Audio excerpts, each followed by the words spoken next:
প্রত্যেক টিউমারই কি ক্যান্সারের কারণ, অথবা আপনার শরীরে টিউমার হলে কি সেই টিউমার থেকে আস্তে আস্তে ক্যান্সার ছড়িয়ে পড়তে পারে? আপনার শরীরের মধ্যে যে টিউমারটি রয়েছে এই টিউমারটি থাকা মানে কি ক্যান্সার?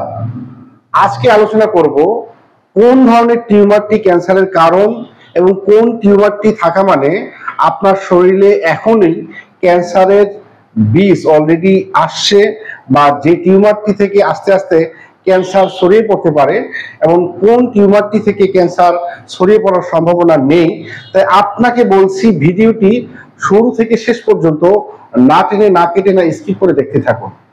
প্রিয় বন্ধুরা, টিউমার সাধারণত ক্লিনিক্যালি দুই ধরনের, একটা হচ্ছে বিনাইন টিউমার, আরেকটা হচ্ছে ম্যালিগেন্ট টিউমার। বিনাইন টিউমার হচ্ছে যে টিউমারটি সাধারণত দ্রুত ছড়ায় না, বা এর কোষগুলো থেকে অন্য কোনো নতুন কোষ দ্রুত কোষগুলো ছড়িয়ে পড়ে না, আর এটা কোনো ক্ষতি করে না, বা এটাকে সৌম্য টিউমারও বলা হয়। অর্থাৎ এইটা আপনার যেমন ধরেন লাইপোমা বা চর্বি গঠিত যে টিউমার রয়েছে, বা অস্টিওমা বা হাড়ের ভিতরে যে টিউমার গুলো হয় অনেক সময়, এই টিউমার গুলো সাধারণত এই যে যাদেরকে সাধারণত আমরা বিনাইন টিউমার হিসেবে চিনি, এই টিউমার গুলো সাধারণত আপনার শরীরে থাকা মানে আপনি ক্যান্সারের ঝুঁকিতে আছেন, এটা সঠিক নয়। যেমন ধরেন অনেকেই প্রশ্ন করেন, স্যার আমার শরীরে অসংখ্য লাইপোমা, বিশেষ করে হাতে পায়ে এবং শরীরের প্রত্যেকটা জায়গায় চর্বি গঠিত যে সকল টিউমার রয়েছে এটা অনেক প্রবণতা বেশি, এই টিউমারটা সাধারণত এটা বিনাইন টিউমার, এটাকে সৌম্য টিউমার বলা হয়ে থাকে। তো এই টিউমারটা সাধারণত এটার কারণে বা ক্যান্সার হওয়ার সম্ভাবনা খুবই কম। তবে হ্যাঁ, এই টিউমার থেকেও বা এই ধরনের টিউমার থেকেও ক্যান্সার হওয়ার সম্ভাবনা থাকে যদি এই বিনাইন টিউমারটা ম্যালিগেন্ট টিউমারে রূপান্তরিত না হয়। অর্থাৎ বিনাইন টিউমারটা যদি বিনাইন টিউমারই থাকে তাহলে সেটা থেকে ক্যান্সারে রূপান্তরিত হওয়ার সম্ভাবনা খুবই কম থাকে। এরপরেও যদি কখনো ক্যান্সার হয়ে যায় তাহলে সেটাকে আস্তে আস্তে ম্যালিগেন্ট টিউমারে রূপান্তরিত হতে হবে বা পরিণত হতে হবে, তাহলেই এই টিউমারটা থেকে ক্যান্সার হতে পারে। এখন আসি কোন ধরনের টিউমারটা থাকা মানেই আপনার শরীরে ক্যান্সারের ঝুঁকি রয়েছে। এই টিউমারটা হচ্ছে ম্যালিগেন্ট টিউমার, অর্থাৎ যে সকল টিউমারগুলো সাধারণত দ্রুত ছড়িয়ে পড়ে, এমনকি শরীরের যে ক্যান্সার এটা বীজ বপন করে বা ক্যান্সার রূপান্তরিত করে বা ক্যান্সারে রূপান্তরিত হয়, এটাকে সাধারণত অসম্য টিউমার বলা হয়ে থাকে।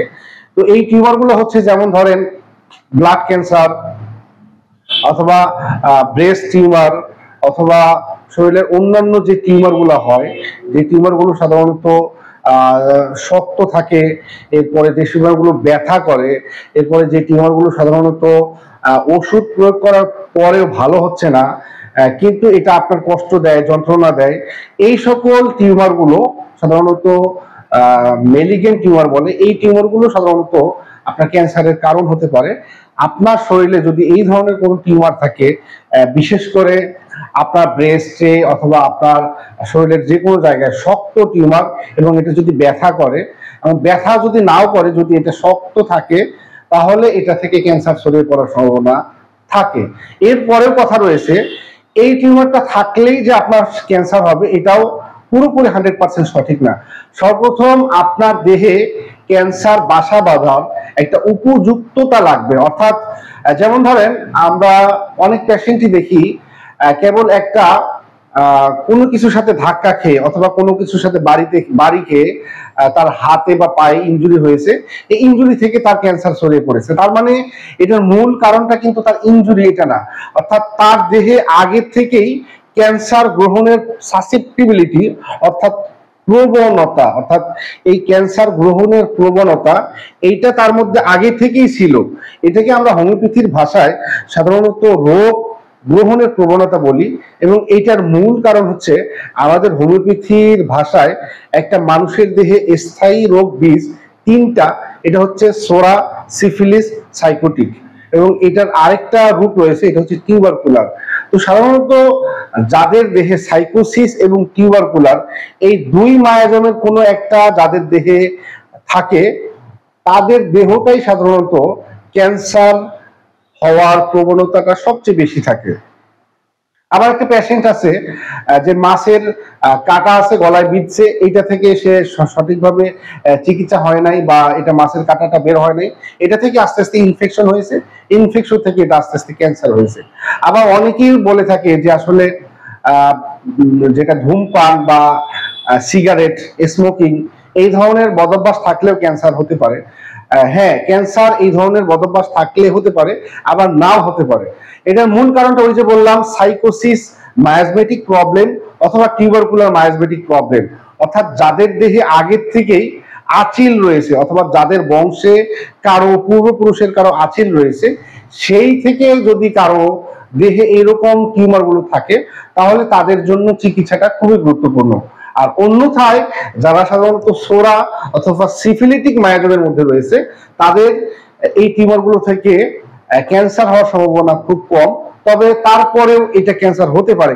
যেমন ওই যে ওই টিউমারের মতো, অর্থাৎ সোরার স্টেজটা পার হয়ে সে সাইকোসিস লেভেলে যাবে, আর সিফিলিটিক স্টেজটা পার হয়ে সে টিউবারকুলার স্টেজে যাবে। তো এটা থেকে আস্তে আস্তে তার ক্যান্সার হতে পারে। তো এই টিউমার হলেই ভয়ের কোনো কারণ নাই।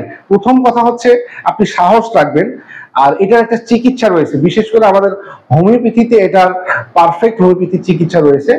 এই হোমিওপ্যাথি চিকিৎসা গ্রহণ করলে বিশেষ করে এর কমন কিছু মেডিসিন রয়েছে, যেমন কোনিয়াম ম্যাক রয়েছে, ফাইটোলাকা রয়েছে, কার্সিনোসিন রয়েছে, ক্যালকিয়া ফ্লোর রয়েছে, থুজা রয়েছে, এছাড়া মেডোরিনাম রয়েছে।